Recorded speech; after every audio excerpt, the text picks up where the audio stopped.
ఓం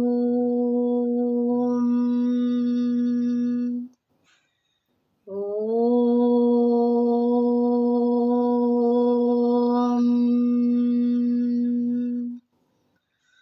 ఓం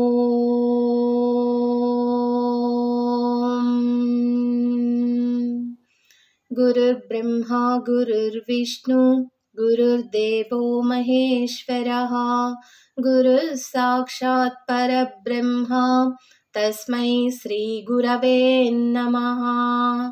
ఓం. ఈ వీడియోలో మనము నిత్యము కొలిచి చేసే తులసి మాత కథ. తులసికి రోజు మనం పూజిస్తూనే ఉంటాము, ఆమెను సేవిస్తూనే ఉంటాము. అసలు తులసి ఎవరు, ఆమె ఎందువల్ల చెట్టుగా ఉన్నది, మనం ఎందుకు పూజలు చేస్తున్నాము అనే విషయం గురించి చదువుకుందాం. తులసి కథ. తులసి కేవలం మొక్క మాత్రమే కాదు, అదొక ఆధ్యాత్మిక వృక్షం. వైష్ణవారాధికులు తులసి పూజించకుంటే పూజ సఫలీకృతం కాదని శాస్త్రాలు చెప్తున్నాయి. శ్రీకృష్ణుడి తులాభారం కథ కూడా మనందరికీ తెలిసిందే కదా. ఎంత సంపదతో కొలిచినా స్వామివారికి సమానం కాదు. కానీ ఒక్క తులసి ఆకును మాత్రమే ఆయన లొంగుతాడు. తులసికి అంతటి విశేషం ఉంది. వృంద అనే భక్తురాలే తులసి చెట్టుగా ఆవిర్భవించింది. వృంద కాలనేమి అనే రాక్షసుడి కూతురు. చాలా అందంగా ఉంటుంది. ఆమె ఒక యువరాణి. దీంతో పాటు మహావిష్ణువుకు అత్యంత ఆరాధికురాలు. మహాశివుడి మూడో కన్ను నుంచి వచ్చే అగ్నిలోంచి పుట్టినవాడు జలంధర్. ఇతడు అపార శక్తిమంతుడు. ఇతడు యువరాణి వృందను బాగా ప్రేమిస్తాడు. కానీ వృంద మహావిష్ణువుకు పరమ భక్తురాలు. జలంధర్ దేవుడిని నమ్మేవాడు కాదు. కానీ విధి నిర్ణయం మేరకు వృందాకు జలంధరకు వివాహం జరుగుతుంది. ఆమెతో వివాహం భక్తి పవిత్రతతో అతని శక్తి మరింత పెరిగిపోయింది. శివుడిని కూడా ఓడించగలననే మూర్ఖత్వం పెరిగిపోయి శివుడునే ఓడించి విశ్వాధిపతి కావాలనుకుంటాడు. జలంధర్ శక్తులను చూసి దేవతలు కూడా భయపడతారు. ఇంకా చేసేది లేక విష్ణువును ప్రార్థిస్తారు.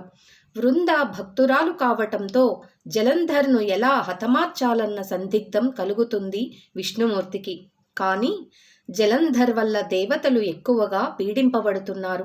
జలంధర్ శివుడితో యుద్ధం చేస్తుండగా జలంధర్ రూపంలో విష్ణువు వృంద వద్దకు వెళతాడు. మహావిష్ణువును తాకగానే తన భర్త కాదని తెలుసుకుంటుంది. ఆమె పాతివ్రత్యం భంగమై జలంధర్ బలహీనపడతాడు. తన తప్పు తెలుసుకున్న మహాభక్తురాలు వృంద విష్ణువు నిజరూపాన్ని చూపించాల్సిందిగా కోరుతుంది. తను ఆరాధించిన మహావిష్ణువే తనని మాయ చేశాడని బాధపడుతుంది. తన ప్రాతివ్రత్యం భంగం చేయటంపై ఆగ్రహించిన వృంద మహావిష్ణువును శపిస్తుంది. ఆమె శాపనార్థంతో మహావిష్ణువు గండకీ నది సమీపంలో శాలిగ్రామశిలగా మారుతాడు. ఇక శివుడితో యుద్ధం చేస్తున్న జలంధర్ మహాశివుడి అస్త్రాలకు హతుడవుతాడు. భర్త మరణించాడని తెలుసుకున్న వృంద తన జీవితాన్ని ముగించాలనుకుంటుంది. వృంద తనువు చాలించే ముందు విష్ణుమూర్తి ఆమెను తులసిగా పిలుస్తాడు. తనతో పాటు పూజలు అందుకుంటుందని వరం ఇస్తాడు. ఇందుకే తులసి లేకుండా విష్ణువుకు ఏ పూజ చేసినా ఫలితం ఉండదనే నానుడి ఉంది. అందుకే ప్రతి ఒక్కరి ఇంట్లో ఉంటూ పూజలు అందుకుంటుంది. జగతః పితరౌ వందే పార్వతీ పరమేశ్వరౌ.